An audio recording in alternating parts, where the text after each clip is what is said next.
I think every single person that takes care of their health, every single person should be able to do it 100% on their own. Let's see here. All right, let's get into the first post today. This is from the discussion boards inside the Swole fam, inside Swolenormous X. Let's take a look here, a look-see. And remember, if you want to win today's Swole card, hashtag Daily Swole. That's an easy one today. Ooh, not bad. Not bad. That's pretty good. I'm funny how? I mean, funny like I'm a clown and I lose you? All right, this is from David. Hey, everyone. First post. I quit CrossFit. Doesn't seem like being that sore is necessary, and programming makes no sense. I'm going to start going to the gym solo. I don't know anyone to go with. It's my only concern since CrossFit had a built-in community. Any advice? Well, you're part of the Swole fam. You got your community right here.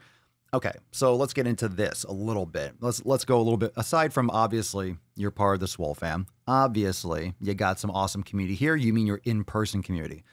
So David quit CrossFit because he was just getting sore all the time and the programming makes no sense. And case in point, that's pretty much what CrossFit's all about.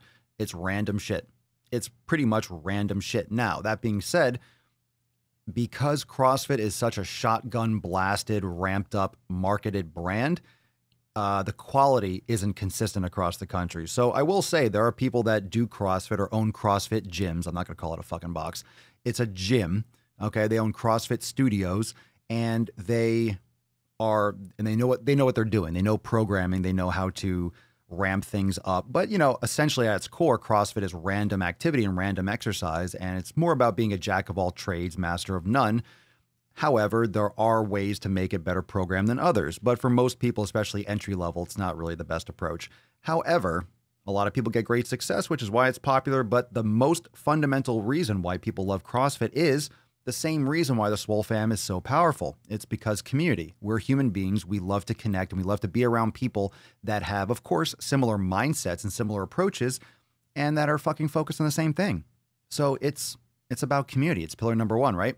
So David's going to start going to the gym solo. Don't know anyone to go with. It's my only concern. Any advice? Go by yourself. Go by yourself.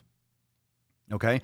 And I'm going to explain why. And you can all drop your thoughts in the comments below. I think every single person that takes care of their health, every single person should be able to do it 100% on their own. You should not depend on anyone for your health. If you are having trouble, I don't know anyone to go with. Good. You don't need anyone to go with you in the gym. Put your headphones on, pull a hat down over your fucking eyes, and just go smash. That's what you're there for. You're not there to make friends. You're not there to hang out. You're there to get work done. Now, here's the thing. When you're at the gym, you're probably going to meet people. Someone's going to ask for a spot, or you might ask for a spot, or you might just start talking to someone like, hey man, that's a cool exercise. And you might become friends with someone at the gym, and then you start going together. There's no problem having a training partner. But the problem is if you're dependent on other people to get your pump on, you're vulnerable. It's just like being vulnerable to have the gym open, and COVID blew that apart for a lot of people. If you're dependent on going to the gym or the gym being open at a certain time, and all of a sudden for the last 4, 5, 6 months, and a lot of gyms are still closed, and actually you can drop that comment down below. Where do you live, and are your gyms open? Are things opening back up in your area? So people were out of their fitness, they're out of their routine. If you had a home gym already or you purchased equipment, then you're not vulnerable, which is why I built out my little home gym really quick.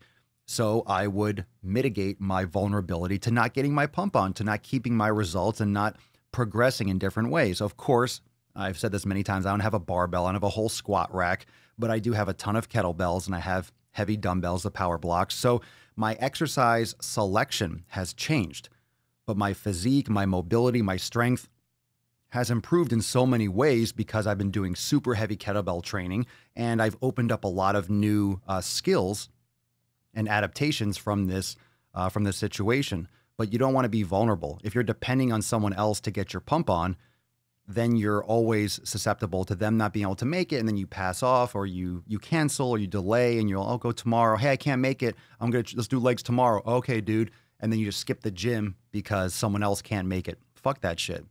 You're never going to make optimal results if you're always depending on someone else. Now, that doesn't mean that if you train with someone, you're not going to get a great workout. You can get better workouts with someone. In many cases, if you push yourself because you push each other, you get a spot, you go through more forced reps towards failure. You really inspire each other. You're kind of not showing off, but you're challenging and you're pushing each other. That's great, but you have to draw the line with depending on someone else to go, because then you start leaning psychologically on the fact that someone else is going to be there. And when they cancel, it throws you off, and you don't want to be susceptible and vulnerable to that.